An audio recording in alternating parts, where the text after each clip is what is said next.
동국대학교 박선영 교수입니다. 은사님이신 최대권 교수님 앞서서 제가 먼저 마이크를 잡게 돼서 송구스럽게 생각을 하고요. 조갑재 선생님 발표 들으면서 정말 감탄을 했습니다. 그 분량도 분량이지만 해안이 아주 뛰어나세요. 저는 헌법학자로서 말씀드리기 이전에 자연인, 대한민국 국민의 한 사람으로서 이런 생각을 했습니다. 자유를 사랑하는 사람의 이 인격으로서는 이 정부를 아직도 헌법을 지키고 법치를 하려고 하는 정권으로 우리가 잘못 보고 있는 것은 아닌가.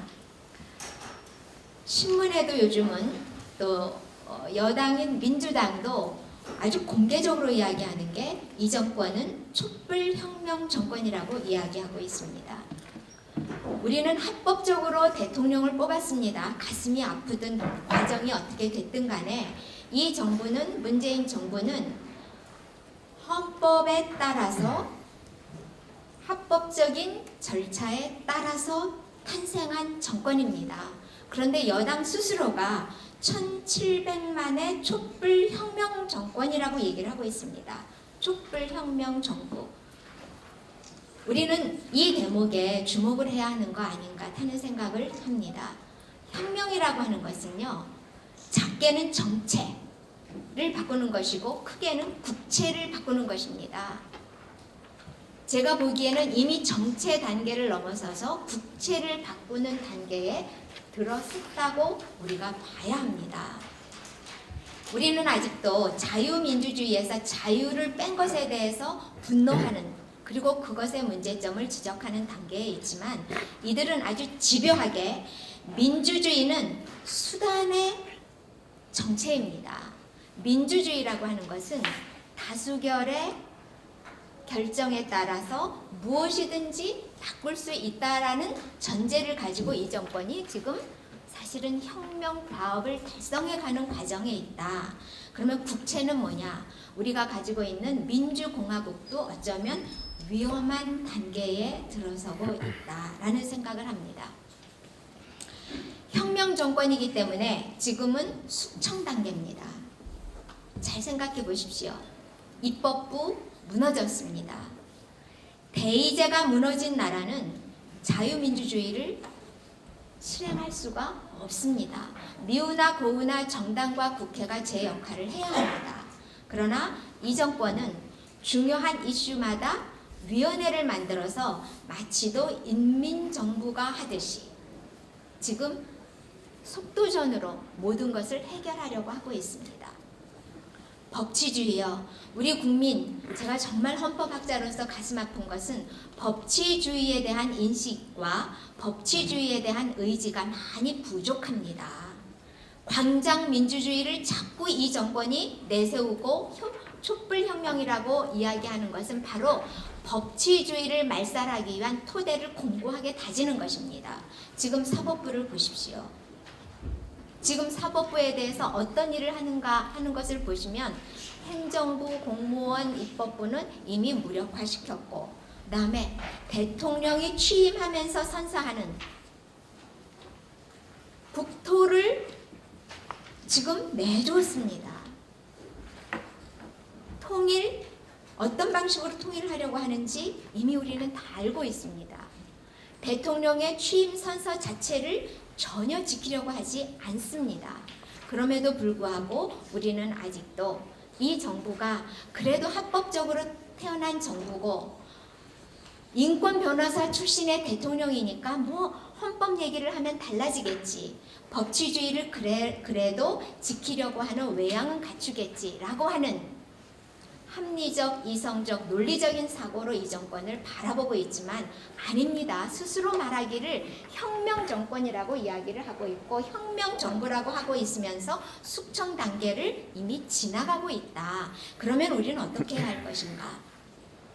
조목조목 군사 분야, 정치 분야, 이 법치 분야에 대해서는 앞으로 세 분의 패널 분들께서 조목조목 말씀하실 거니까 저는 헌법학자로서 그럼 우리가 할 수 있는 건 무엇일까? 자유민주주의가 위태로워질 때 자유민주공화국으로서 국민의 한 사람으로서 할 수 있는 일은 투쟁적 민주주의, 방어적 민주주의를 하는 것밖에 이제는 방법이 없다라는 생각이 듭니다. 우리 헌법 전문은 저항권을 인정을 하고 있습니다. 이제는 우리가 시민 불복종, 저항권 행사, 그래서 이 자유민주주의를 우리가 방어적인 수준이 아니라 이제는 투쟁적인 수단으로서 우리 자유민주주의를 지켜나가는 그런 결의와 위기의식을 가져야 할 때가 아닌가 이런 생각을 합니다. 예, 감사합니다. 저희들이 그 헌법에 위배되는 이런 사례들을 그 조갑재 선생님이랑 또 우리 박 교수님이 잘 지적해 주셔서 구체적인 사례에 관해서는 더 뭐 말씀드릴 게 없고 헌법 이론적인 차원에서 말씀드리겠습니다.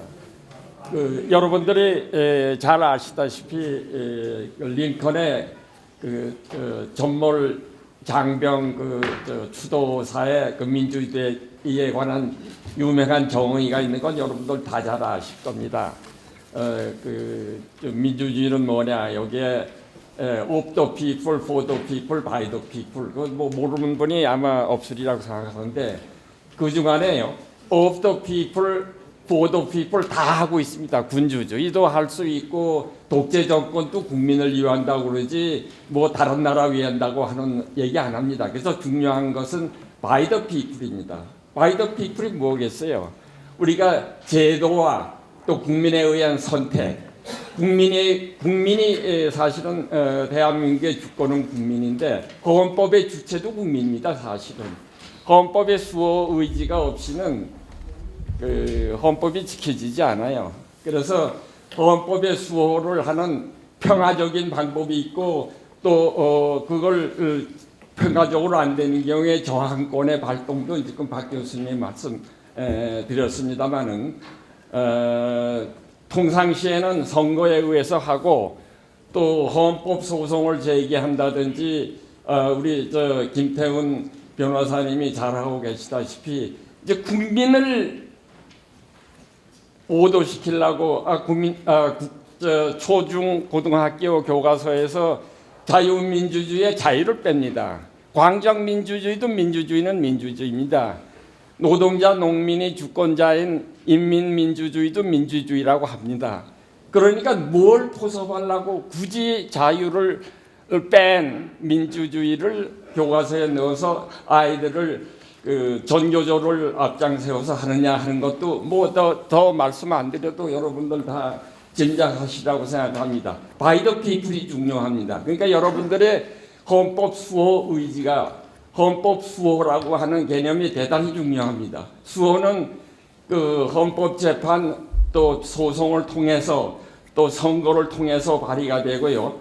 또 하나는 여러분들 잘 아시다시피 언론의 자유 또 시위의 자유, 결사의 자유에 의해서도 지켜집니다. 그러나 동시에 헌법적인 장치가 있습니다. 헌법은요, 자유가 중심이지만은 자유를 지키는 데는 상권 분립이라고 하는 것이 대단히 중요한 장치입니다. 그 장치가 없는 나라는요, 인권을 보장한다는 얘기는 중국 헌법에도 있고 북한 헌법에도 다 있습니다. 그러나 그 나라에 결여되고 있는 것이 권력 분립의 원리가 없어요. 노동당이나 공산당에서 결정한 것은 그 당 영도주의라는 개념이 있죠. 또 하나는 그 데모크라틱 센트럴리즘이라는 게 있습니다. 그건 뭐냐? 그건 중앙 집권입니다, 바로.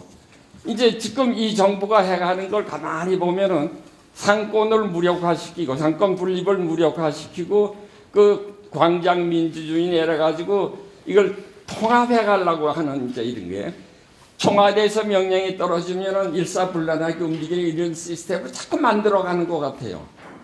그래서 국민이 저항을 해야 하는데 그 헌법의 수호라고 하는 개념이 대단히 중요해서요. 그래서 그것을 말씀드립니다. 그리고 하나의 이제 그것은 통진당 해산 사건과 같은 것은 단적으로 이제 그 실현이 된 것인데 그것도 헌법 소송을 제기했으니까 가능한 겁니다. 그래서 국민의 적극적인 역할이 헌법을 지킴에 있어서도 헌법이 주는 자유를 누리는 데 있어서만 적극적으로 할 것이 아니라 권리를 누리고 자유를 누리는 것 못지않게 그걸 지키는 노력도 결국 국민의 몫이기 때문에 by the people이 대단히 중요하다는 것을 여기서 그 코멘트로 말씀드립니다. 예, 감사합니다.